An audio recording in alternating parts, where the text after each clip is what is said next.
Bonjour et bienvenue au premier épisode d'Automotive Audio. Mon nom est Francis Tulpin et je fais partie de l'équipe de MotorK Benelux. Nous donnons le coup d'envoi d'une toute nouvelle série intitulée Automotive Audio, dans laquelle nous allons nous asseoir avec des experts de l'industrie pour obtenir leur point de vue sur ce qui se passe dans le secteur de la tech automobile. Et aujourd'hui, je suis accompagné de Sébastien Peters, directeur de MotorK Benelux. Sébastien, avant de commencer, j'aimerais que tu nous parles un peu de ton parcours et de ton expérience dans le secteur automobile. Bonjour à tous, bonjour Francis, et tout d'abord merci de me recevoir dans Bonjour. ce premier épisode. Pour me présenter en quelques mots, je suis ingénieur de gestion de formation et après avoir travaillé quelques années dans l'IT en tant que consultant SAP, eh bien j'ai repris l'entreprise familiale active dans l'automobile. J'ai travaillé pendant près de 9 ans, dont les 4 dernières années en tant que CEO de l'entreprise. On distribuait les marques Opel, Saab et Chevrolet sur plusieurs points de vente au sud de Bruxelles essentiellement. Et ceci, forcément, m'a permis de toucher à un peu tout, à la vente, à l'après-vente, aux ressources humaines, au marketing. Mais ça m'a surtout permis de comprendre le marché de la distribution automobile, ce qui nous amène aujourd'hui. J'ai également longtemps participé à des commissions qui impliquaient l'importateur et j'ai été vice-président de ce qu'on appelle le Franchise Board, qui est l'association des concessionnaires Opel. Et mais ça m'a permis également de bien comprendre le fonctionnement des OEM et les interactions qu'ils ont avec leur réseau. Il y a 3 ans, on a fait un exit et on a vendu l'entreprise commerciale. J'ai eu ensuite la chance de collaborer avec Frédéric Appers, qui est le CEO de Carflow. J'ai d'abord apporté mon expérience du terrain, d'ancien concessionnaire, pour faire évoluer les applications proposées par Carflow et s'assurer qu'elles correspondent au mieux aux attentes, aux besoins des concessionnaires, aux besoins du terrain. Je connaissais personnellement bien Carflow parce que j'ai travaillé avec leur outil pendant des années avant finalement de passer de l'autre côté. Ces 2 dernières années, on a développé avec Carflow, enfin on a développé Carflow au niveau commercial en Belgique, au Luxembourg, aux Pays-Bas et dernièrement en France. Et depuis le mois de mai de cette année, Carflow a été acquis par Motorkey. Motorkey qui est, comme vous le savez probablement, le leader européen du software automobile. Et Carflow devient dès maintenant le hub Benelux de Motorkey. Je pense que c'est une super nouvelle puisque tout en gardant l'équipe et même en la faisant grandir, on va bénéficier des avancées technologiques de Motorkey et on va surtout pouvoir dégager pas mal de synergies, je pense. C'est magnifique, Sébastien. Un très beau parcours, plein d'expérience. C'est un réel plaisir que tu puisses nous rejoindre aujourd'hui. Merci d'ailleurs. Merci. Nous allons donc commencer par le... Pardon? Non, je disais merci Nous à toi, allons donc Francis. commencer... Avec plaisir. Nous allons donc commencer par le premier sujet, l'achat en ligne. Très important. Mais alors, je voudrais savoir, Sébastien, selon toi, que signifie réellement l'achat en ligne des consommateurs dans le secteur automobile? Acheter une voiture sur Internet n'est pas du tout la même chose que commander un livre, par exemple sur Amazon, j'imagine. Non, effectivement, mais je pense que les concessionnaires doivent rencontrer leurs clients là où ils se trouvent. Ils doivent justement adapter leur expérience en ligne aux préférences des clients. Euh, bon, évidemment, les clients sont pas tous les mêmes, ils sont pas homogènes, ils se divisent souvent en différents groupes, différentes générations. Ils ont une manière différente d'acheter et donc de rechercher des informations. De, ce- de plus en plus de jeunes arrivent sur le marché et leurs attentes sont différentes. Idéalement, je crois que les concessionnaires doivent offrir une expérience hybride, donc des points de contact physiques et virtuels, puisqu'évidemment on constate aujourd'hui beaucoup moins de visites chez les concessionnaires. Ça, c'est la tendance déjà depuis de nombreuses années. Euh, on utilise le terme phygital également depuis quelques années. Ça signifie qu'on doit pouvoir commencer une expérience d'achat en ligne et la terminer dans un showroom ou l'inverse, ce qu'aiment généralement moins Mm. les concessionnaires. Donc prendre de l'information en concession et ensuite finaliser l'achat l'achat en ligne. Ouais. Plus de points de contact virtuels et surtout différentes options de contact. Je pense que ça qui est important. Différentes options de contact pour différents groupes de clients. Le formulaire, le chat, le téléphone, WhatsApp, le live chat, les bots qu'il y a derrière les live chats. Et voilà, les points de contact sont nombreux. Il faut tout d'abord avoir une approche mobile first. On voit qu'aujourd'hui, avoir simplement un site web qui est mobile friendly ne suffit plus. 60 à 80% du trafic web est mobile et cette proportion ne fait que s'accroître. Les visiteurs n'ont pas de temps à perdre et ils veulent une facilité d'utilisation, que ce soit pour réserver un essai, un rendez-vous, un entretien. Et ce qu'on attend aujourd'hui d'un concessionnaire, c'est qu'il connaisse son visiteur, je pense, qu'il le guide au mieux dans le processus d'achat, sans que le visiteur puisse se sentir forcé. Et c'est là toute la nuance qui est importante. C'est ce que les clients attendent, mais aujourd'hui, la majorité des concessionnaires ne sont pas encore en mesure de le fournir de manière durable. D'accord, c'est très clair. Mais alors, cet achat en ligne, c'est un battage médiatique ou est-ce que c'est plutôt une réalité?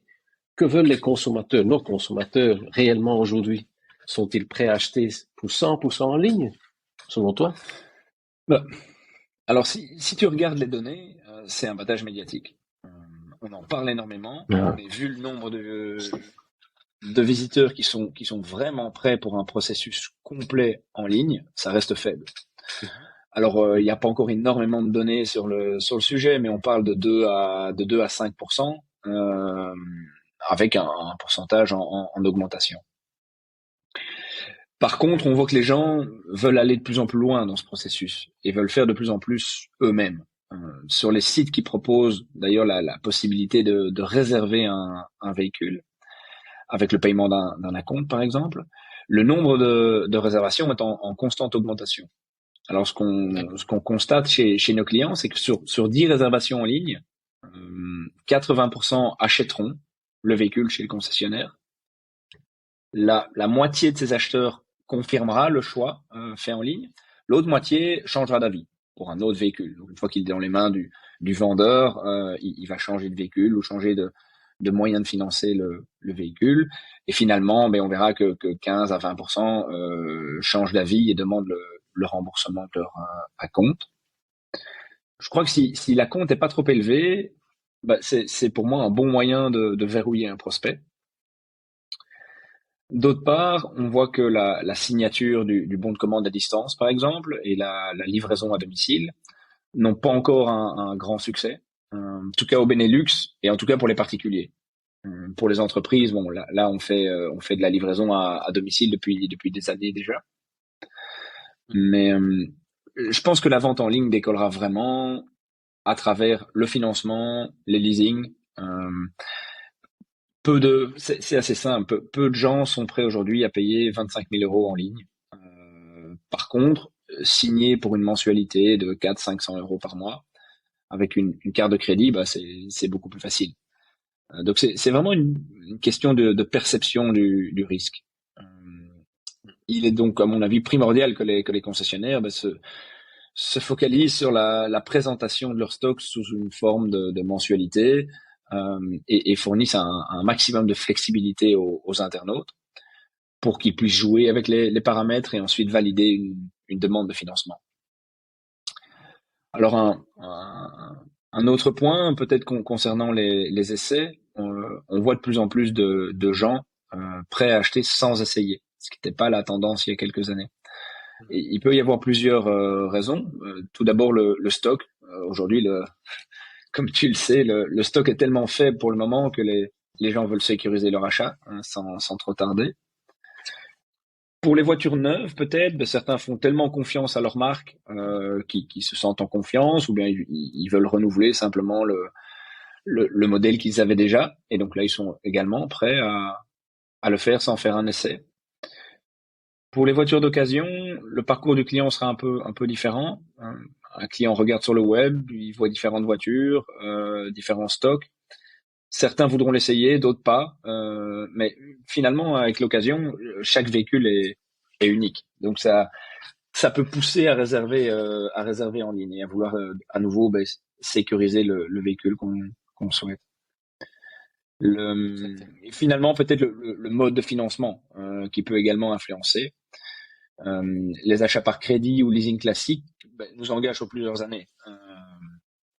Par contre, si on voit des nouveaux modes plutôt de tarification, comme l'abonnement, on voit déjà quelques marques qui commencent à s'y mettre. Mais là, l'engagement est moins risqué, donc on peut plus facilement y mettre fin.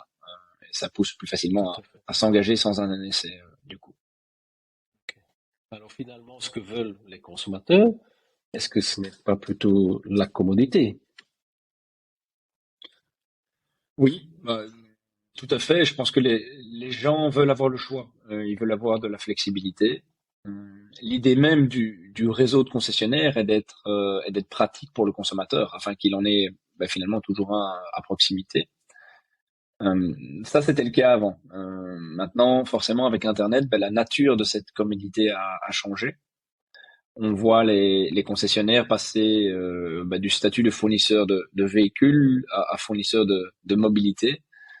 Les jeunes générations veulent se déplacer avec différents modes de transport, différents nouveaux modes de transport, que ce soit le vélo, les scooters, les trottinettes, les voitures partagées.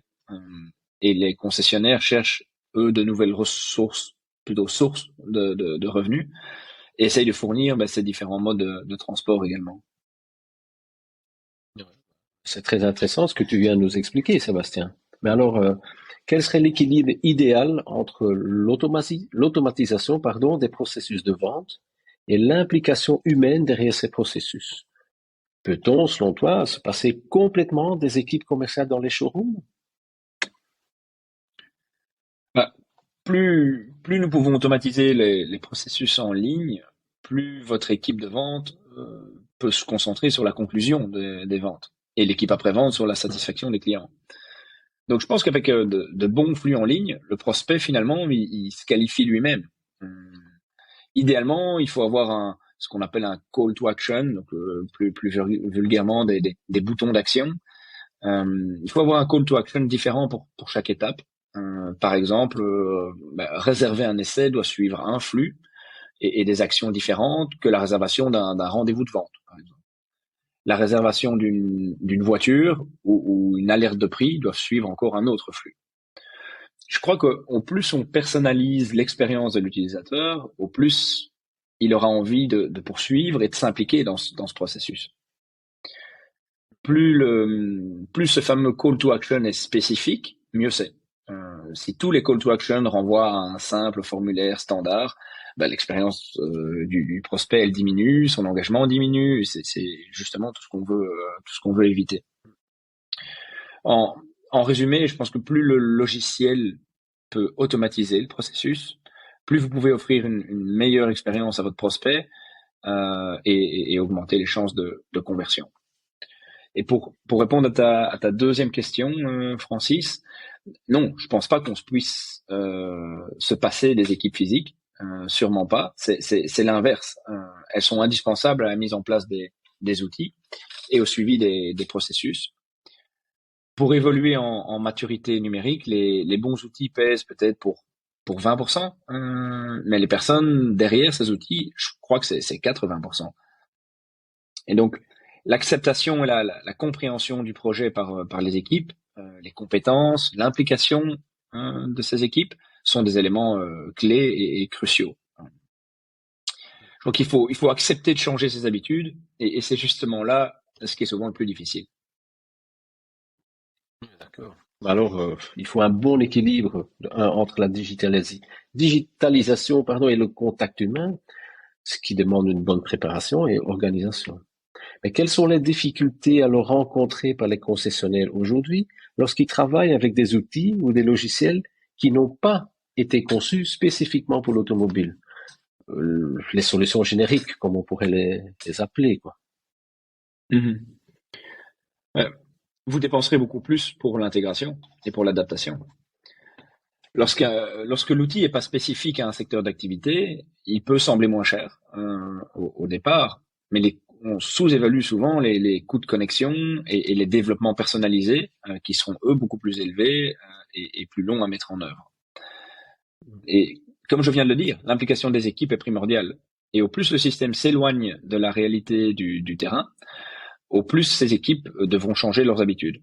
Si l'outil est spécifique aux besoins de l'entreprise, il sera d'autant plus efficace.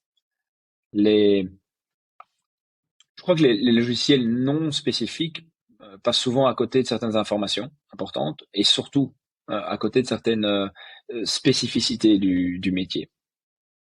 Le concessionnaire va avoir des coûts opérationnels, des coûts de ressources humaines et de gestion du changement beaucoup plus importants. Finalement, pourquoi changer la façon de travailler pour s'adapter à l'outil? Parfois, ça peut être bénéfique, hein, je suis d'accord. Les outils peuvent apporter des nouveaux flux, des nouvelles façons de travailler, mais il ne faut pas que cette contrainte soit plus importante que la plus-value de l'outil. L'outil doit aussi fonctionner pour l'entreprise. D'accord. D'où l'intérêt de choisir un outil spécifique développé pour l'automobile. D'accord. Et quelles sont alors les compétences nécessaires pour mettre en place tout ça, un bon marketing digital et pour obtenir des résultats sur un marché aussi concurrentiel que l'automobile? En d'autres mots, quel serait le profil idéal d'un responsable numérique ou digital au sein d'une concession aujourd'hui? Bonne question. Je dirais la gestion des données, à mon avis. Au plus on digitalise une concession, au plus il faut gérer un volume important de données provenant de différentes sources. Et les données doivent être structurées pour ensuite être traitées et analysées. Sans ça, on ne sait pas les utiliser correctement et en tirer une valeur ajoutée. Donc s'il faut citer quelques compétences requises, je dirais il faut pouvoir comprendre la nature, souvent chaotique, du parcours client. Il faut être capable de mesurer efficacement tous les points de contact. Il faut exceller en analyse de données. Les concessionnaires doivent comprendre tous les indicateurs clés de performance d'un site web, les fameux KPI, du site web, mais des médias sociaux, du référencement, qu'est-ce que c'est le SEA. Et par le passé, c'est toute une série de compétences qui étaient rarement présentes dans les concessions. Ça a tendance à évoluer. Une combinaison, et oui, dernier point que je mentionnerais, c'est une combinaison de la connaissance du secteur et de l'expertise numérique qui est nécessaire. Finalement, ce que l'industrie automobile a fait il y a 5 ans, il y a 10 ans, c'est de recruter des experts extérieurs à l'industrie, parce que l'industrie automobile était en retard. En tout cas, pour tout ce qui était IT. C'était probablement le bon choix à l'époque, mais maintenant que le secteur devient de plus en plus mature, on voit que les compétences sont présentes et se développent. Donc, dans la mesure du possible, je trouve que c'est intéressant d'internaliser une partie des compétences, peut-être les compétences de base, et de garder une aide externe pour tout ce qui est plus spécifique. D'accord, c'est clair. Alors, tu parles des grandes sociétés, etc., mais alors comment les petits concessionnaires, si je peux utiliser ce terme, comment peuvent-ils se vivre dans un tel environnement en pleine mutation et qui évolue aussi en continu?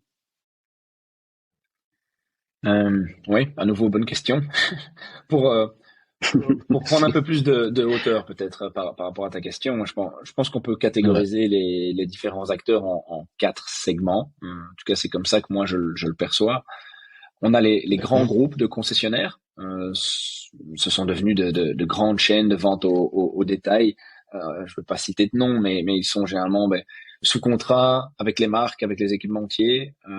Ces groupes ont choisi de poursuivre avec les OEM et acceptent d'adopter le nouveau modèle de distribution qui est maintenant un modèle un modèle d'agence. Ils sont en tout cas d'accord avec la vision de ces OEM et ils pensent qu'ils ont assez ils pensent qu'ils sont assez gros pour rentabiliser ce type de modèle, malgré les faibles marges.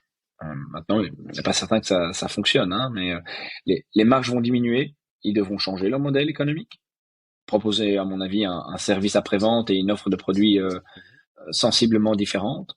Et puis, ils devront aller chercher la rentabilité dans l'économie d'échelle.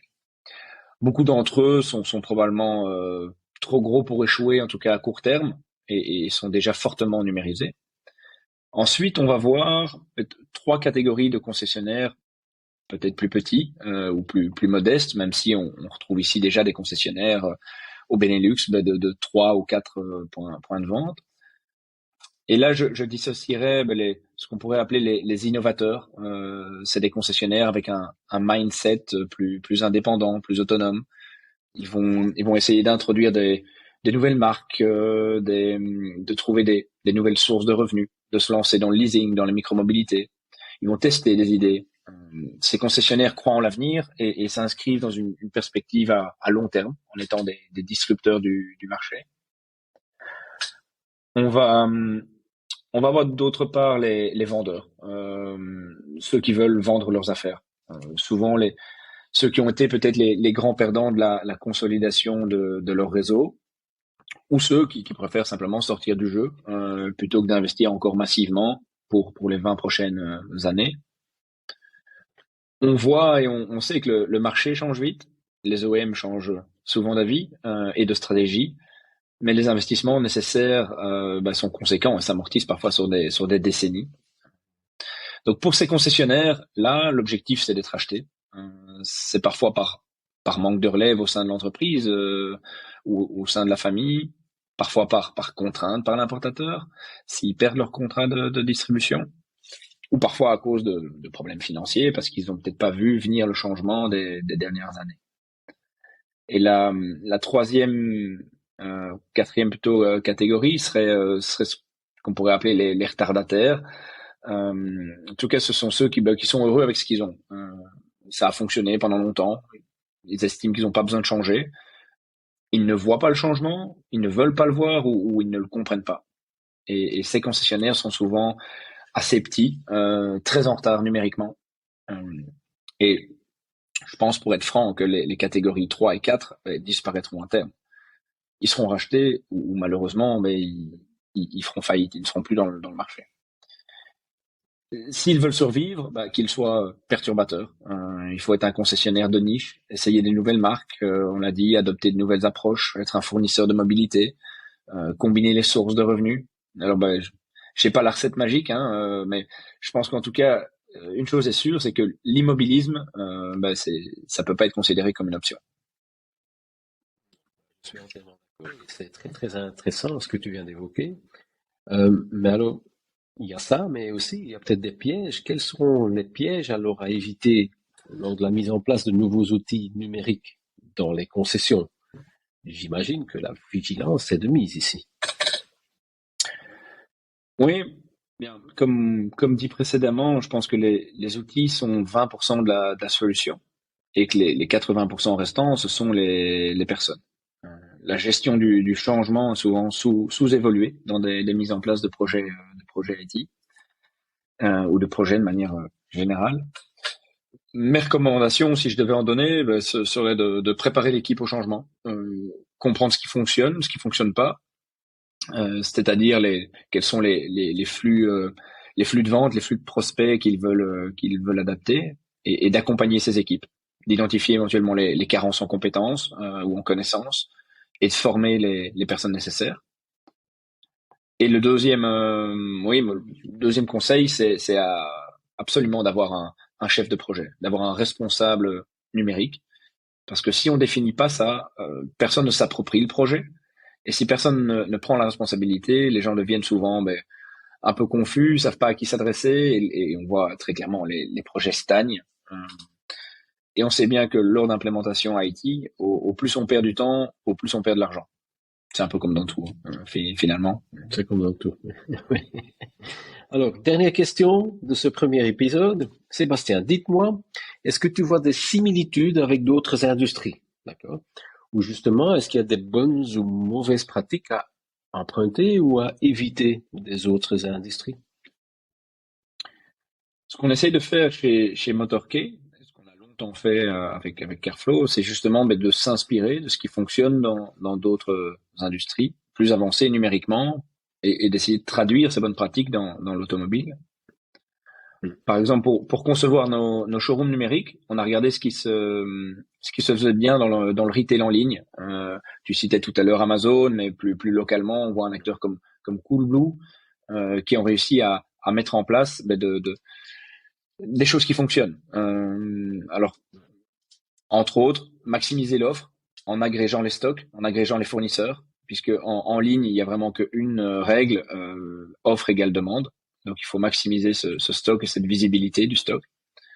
Et puis surtout la transparence par rapport aux produits. Un exemple, c'est par exemple des photos des dégâts du véhicule sur de la vente de véhicules neufs, ou de véhicules d'occasion, ou des véhicules de démo.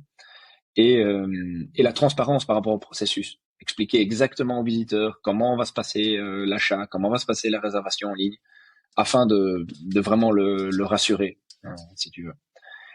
Parce que finalement, ce qu'on veut, c'est améliorer et sublimer l'expérience pour maximiser bien la conversion. Les gens veulent de la commodité, tu l'as dit précédemment également, mais ils veulent de la flexibilité et ils veulent des interactions faciles et efficaces avec leur concessionnaire. Beaucoup de choses à méditer, c'est certain. Merci Sébastien. Allez, voilà, chers écouteurs, c'est tout pour notre premier épisode. J'espère que vous avez tous apprécié cette conversation. Vous pouvez consulter d'autres épisodes en recherchant Automotive Audio dans les différents endroits où vous obtenez vos podcasts. Merci de nous avoir écoutés et à très bientôt. Merci Sébastien. Avec plaisir. Merci Francis. Bonne journée à tous. Bonne journée.